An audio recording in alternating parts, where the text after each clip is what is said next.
Suatu hari, seorang cendekiawan terkenal dari Khurasan, tiba di kota Baghdad. Ketika berita tersebut mencapai Baginda Raja, beliau segera mengundang sang cendekiawan ke istana. Kedatangan cendekiawan tersebut disambut dengan penuh hormat, dan ia diberi tempat duduk di samping Baginda Raja, sebagai tanda kehormatan yang tinggi. Selama beberapa hari, para petinggi istana dan tokoh-tokoh penting lainnya datang untuk bertemu dengan sang cendekiawan. Pada hari ketiga, Abu Nawas tiba di tengah-tengah pertemuan resmi, bersama beberapa orang yang mendampinginya. Baginda Raja mengundang Abu Nawas untuk duduk di sebelahnya, berdampingan dengan sang ulama. Menyaksikan Abu Nawas ditempatkan sejajar dengannya, membuat sang cendekiawan merasa tidak senang. Ia memandang Abu Nawas dengan pandangan sebelah mata, dan berkata kepada Baginda Raja, "Kegemaran Paduka sungguh aneh. Paduka tampaknya menyukai orang biasa, dan mempersilahkan mereka duduk di dekat Paduka." Abu Nawas menyadari bahwa sang cendekiawan tengah berbicara tentang dirinya. Dengan cepat, ia mengalihkan perhatiannya dan menyampaikan, "Jangan sombong dengan ilmu yang tak bernilai, dan berhentilah menghakimi penampilanku. Saya siap untuk berdebat dengan Anda dan membuktikan kepada Baginda Raja bahwa Anda tak memiliki keistimewaan apapun." Sang cendekiawan pun menjawab, "Hei Abu Nawas, aku sudah tahu tentangmu.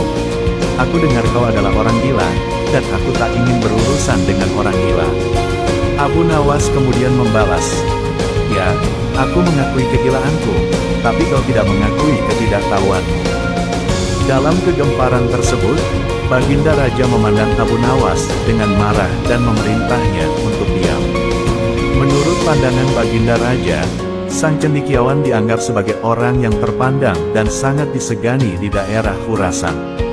Meskipun demikian, Abu Nawas tak mengindahkan perintah Baginda Raja. "Wahai Paduka yang mulia, jika orang ini begitu yakin dengan ilmunya, ia seharusnya mau berdebat denganku," tantang Abu Nawas. Baginda Raja kemudian mengatakan kepada sang cendekiawan, "Apa sulitnya? Engkau kan seorang cendekiawan yang cerdas. Ajukan saja beberapa pertanyaan kepada Abu Nawas." Sang cendekiawan menerima tantangan dari Abu Nawas dengan syarat tertentu. "Aku bersedia, namun ada satu syarat. Jika kamu mampu menjawab pertanyaanku dengan benar, aku akan memberimu 1000 dinar. Tetapi, jika kamu tidak dapat menjawab, kamu harus memberikan uang sejumlah 1000 dinar kepadaku," ujar sang cendekiawan kepada Abu Nawas.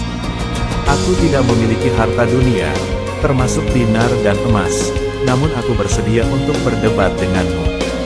Jika aku berhasil menjawab pertanyaanmu dengan benar, aku akan mengambil uang tersebut. Namun, jika aku gagal menjawab, aku akan ikut serta denganmu, sebagai pembantu dan budakmu," jawab Abu Nawas. Sang cendekiawan pun menerima syarat tersebut. Maka dimulailah debat antara Abu Nawas dan sang cendekiawan. Sang cendekiawan diberi kesempatan pertama untuk mengajukan pertanyaan. Di sebuah rumah, ada seorang wanita yang sedang duduk bersama suaminya yang sah. Di rumah itu juga, ada seorang laki-laki yang sedang menunaikan puasa. Kemudian, datang seorang laki-laki lain memasuki rumah tersebut. Dikarenakan kedatangannya, suami istri tadi menjadi tidak sah, dan puasa lelaki lainnya juga menjadi tidak sah. "Dapatkah kamu beritahu aku, siapa laki-laki yang masuk ke rumah tersebut?" tanya sang cendekiawan. Sejenak Abu Nawas terdiam. Tak berapa lama, ia pun menjawab, "Lelaki yang masuk rumah tersebut adalah suami pertama dari si wanita yang telah lama bepergian. Ia telah lama pergi dalam waktu yang sangat lama, dan kabar yang wanita itu terima adalah bahwa suaminya telah meninggal. Maka si wanita pun menikah dengan laki-laki lain yang duduk di sampingnya, dan si wanita mengubah kedua lelaki itu untuk memenuhi kewajiban suaminya yang disangkanya telah meninggal. Yang satu untuk mengkodo sholat yang tertinggal, dan satunya untuk mengkodo hutang puasanya. Saat laki-laki yang merupakan suami pertama kembali, meskipun berita kematiannya tersebar, maka suami keduanya menjadi tidak sah. Begitu juga dengan kodo sholat dan puasanya untuk suami pertama yang dianggap meninggal. Maka kedua kodonya itu tidak sah, karena suami pertamanya masih hidup dan belum meninggal. Pujian dari baginda raja dan para petinggi istana tercurah, begitu Abu Nawas memberikan jawabannya. Mereka tak menduga jawaban Abu Nawas terhadap pertanyaan sulit sang cendekiawan. Setelah itu, Abu Nawas menyatakan, "Sekarang, saatnya bagi saya untuk mengajukan pertanyaan." Sang cendekiawan menjawab, "Silakan bertanya, saya siap menjawabnya." Maka Abu Nawas memulai pertanyaannya. "Aku mempunyai satu kendi madu dan satu kendi cuka. Lalu aku menuangkan keduanya ke dalam mangkok kosong yang besar. Saat aku mulai mengaduk mangkok tersebut, aku melihat ada seekor tikus di dalamnya. Dapatkah kau beritahu aku, apakah tikus itu berasal dari kendi madu atau dari kendi cuka?" tanya Abu Nawas kepada sang cendekiawan. Terkejut dengan pertanyaan Abu Nawas, sehingga memaksa sang cendekiawan berpikir keras untuk memberikan jawaban yang tepat. Setelah berusaha sekian lama tanpa hasil, sang cendekiawan akhirnya menyerah. Baginda Raja lantas berkata, "Wahai Abu Nawas, berilah kami penjelasan mengenai pertanyaan itu." Sang cendekiawan yang juga merasa penasaran, sangat menantikan jawaban dari Abu Nawas. "Aku akan menjawabnya, bila orang ini mau mengakui kerendahan ilmunya," tegas Abu Nawas sambil memandang ke arah sang cendekiawan. Karena sangat penasaran ingin tahu jawabannya, sang cendekiawan pun mengakui kekalahannya. "Baiklah Abu Nawas, saya mengakui kekalahan. Saya tidak mengetahui jawabannya. Ceritakanlah apa jawabanmu," pinta sang cendekiawan. "Sebenarnya caranya sangat mudah. Kita membuang tikus itu, kemudian mencucinya dengan air. Setelah itu, kita membuka perut tikus tersebut.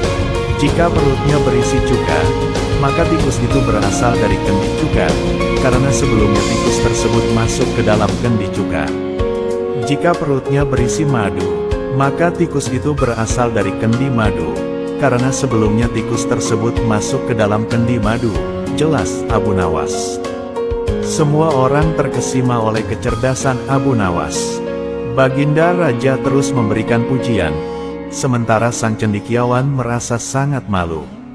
Ia mengakui kesalahannya karena sebelumnya meremehkan kecerdasan Abu Nawas, bahkan menciptakan pandangan bahwa Abu Nawas adalah orang gila. Sesuai kesepakatan, Abu Nawas diberikan 1000 dinar sebagai penghargaan untuknya. Walaupun pertanyaan yang diajukan oleh Abu Nawas terlihat sederhana, namun sangat sulit untuk dijawab tanpa kewaspadaan dan kecermatan yang tepat. Berbeda dengan pertanyaan yang diajukan oleh sang cendekiawan, pada awal pembahasan, kalimatnya membingungkan dan memerlukan waktu untuk dipahami, namun dengan mudah dipecahkan oleh Abu Nawas.